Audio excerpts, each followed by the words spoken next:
Canada is falling apart in real time, and this video is a punch straight to the gut. From schools force-feeding kids gender ideology in every subject, to predators walking into homes like they own the place, to politicians disrespecting our veterans, our history, and our safety. This is the chaos nobody in power wants you talking about. But I'm talking about it anyway. This is Mac's opinion. Smash that like button, hit subscribe, and ring the bell so you never miss another dose of unfiltered Canadian truth. Ontario elementary teachers are now being ordered to inject gender ideology into every single subject, whether it fits or not. Their policy reference book instructs schools to integrate trans-positive content into the teachings of all subject areas. Like, what the actual fuck? Is it their goal to have parents pull their kids from schools and homeschool them? Maybe that's the end game, so they don't have to spend money on paying teachers and building schools. Help me make this make sense. This piece of garbage, Mohammed Basil Lafir, 28, entered multiple homes yesterday in Oshawa and sexually assaulted multiple people while in their homes. Your home is supposed to be a safe place. Nobody is safe in Carney's Canada, and nothing is improving. It's sickening, and he was held for a bail hearing? Police say this piece of garbage entered several homes, exposing himself and assaulting residents before fleeing each scene. According to investigators, the suspect first entered a residence and exposed himself to the occupants before being startled by a dog and running off. Minutes later, he entered a second home on the same street, where he sexually assaulted the homeowner after she confronted him. The suspect then moved towards Simcoe Street and Fairbanks Street, entering a third residence. Inside, police say he sexually assaulted an older woman who was in bed before escaping through a bedroom window. Police have released an image of the suspect and say they are concerned there may be additional victims. Additional victims! And he's out on bail. We deport anyone that needs to be deported. We deport anyone that needs to be deported. Olivia Chow and Woke Toronto held a land acknowledgement before the Remembrance Day ceremony. Philip, and I'm the student's chief of protocol. I wish to invite cadets Flight Sergeant Minialov and Warrant Officer 2nd Class Rainford to share the land and ancestral acknowledgement with us. We acknowledge the land we are meeting on as our traditional territory of many nations, including the Mississaugas of the Credit, the Anishinaabe, the Chippewa, the Haudenosaunee, and the Wendat people, and is now home to many diverse First Nations, Inuit, and Métis peoples. We acknowledge that Toronto is covered by Treaty 13, signed with the Mississaugas of the Credit. We also acknowledge the Williams Treaties, signed with multiple Mississaugas and Chippewa bands. We acknowledge all treaty peoples, including those who came here as settlers, as migrants, either in this generation or in generations past, and those who came here involuntarily, particularly those brought to these lands as a result of the transatlantic slave trade and slavery.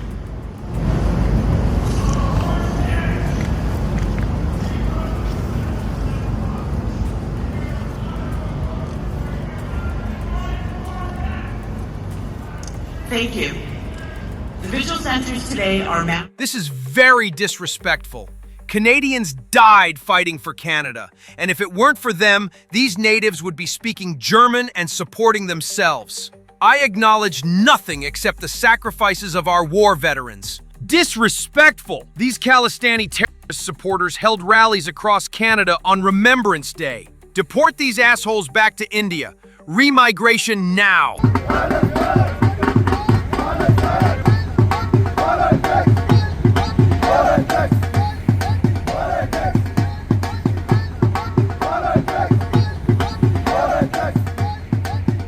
Carney is cutting $4.23 billion from Veterans Affairs over the next 4 years. This is how our Liberal government honors our vets. Nope, this isn't India. This is north of Brampton, Ontario, Canada. There has definitely been no attempt to acquire a food serving license for this event because it wouldn't have been granted if they tried. I mean, come on, where's the civility?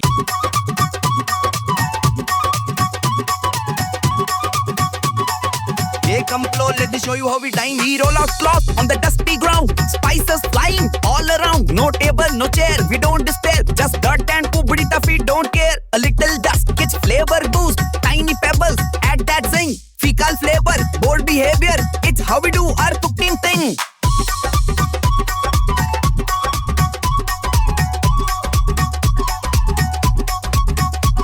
Ground fees, poop fees, gather round the clock. Dirt and spice, everything tastes so boss. We ain't afraid of a speck or two. Back home, we knew what grind could do.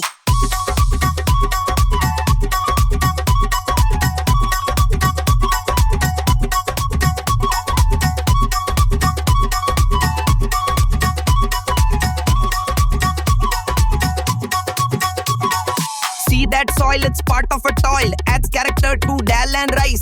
A little muck, no need to luck. We flavor life with extra spice. Ground fees, poop fees, dirt sauce, secret sauce. Laughing loud with every bite that we toss. Gather near, raise your hands up high. Dirt on no dirt, it's how on no track, it's how back try.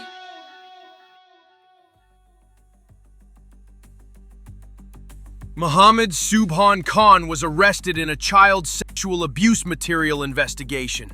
The charges extend from luring a child under 16 to extortion. He is scheduled to appear in court at the Ontario Court of Justice, 10 Armory Street, on Wednesday, December 17, 2025, at 2 p.m. in room 201.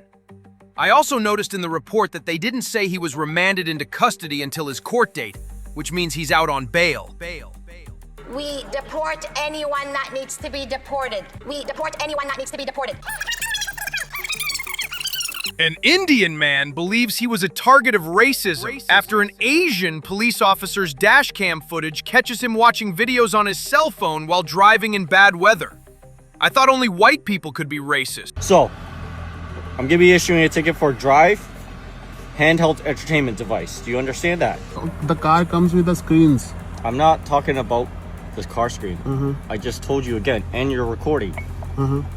It was your phone mounted on your windshield there. So you have. So that is not legal. You can't have a video playing when you're driving. Sir, that's what I'm saying. Who said you that the video was playing on the on any device? So, do you have any proof? I do. I told you again. Can you show me? You can disclose that and request that when you go to court. If you want to fight it, audio and video recorded again. Of course, no worries. So I recorded. So you was not driving. You was seeing so I was on my driving phone and also watching what you're watching. Will you answer my question, please? Sure. You did pull over as you should by law. If a police stops you. Instantly, I did because I was aware what is happening on the road, which means I was not looking at the phone. So no. Your attention's on the road. I never said that it wasn't on the road. So there was nothing wrong I was doing, and you stopped me for no reason. That for sure, and I am seriously very upset. Thank you so much for giving me this gift. Clearly, he was being racist. He was clearly up to something because he was asking me these stupid questions. What is this cash for? This is not your country only, man. This is everybody's country who lives in here. So you don't own the country. Can we stop with this bullshit virtue signaling crap? Why is this necessary? The only time a foreign flag is raised in another country is when it has been conquered. Has Canada been conquered? The Palestinian flag was raised at Calgary City Hall Saturday in a ceremony drawing more than 250 people. I'm very excited to be here for our historic first flag raising that many communities around Calgary have been enjoying for like a decade now. Many here say this recognition sends a message to the wider community about recognizing the Palestinian diaspora as part of Canada.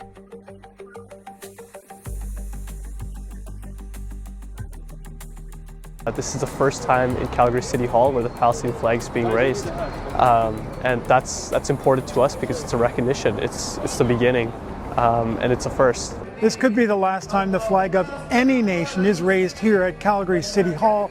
The city's newly elected mayor says he intends to put an end to the practice. In a statement posted on X, Mayor Jeremy Farkas wrote, "City Hall must be a place that brings people together. National flags, particularly during times of global conflict, can have the opposite effect. Instead of creating unity, they can create division, escalate emotions, and make some Calgarians feel unsafe in a place that belongs to all of us." Farkas says he'll move to change the city flag rules in the coming week, a move leaving many here disappointed. If this madness doesn't wake people up, nothing will. Before you head out, hit like, drop a comment, and subscribe so this message grows louder. Canada deserves better, and it won't happen unless people speak up. Thanks for watching. Stay alert, stay loud, and stay Canadian, and I'll see you in the next video. Cheers.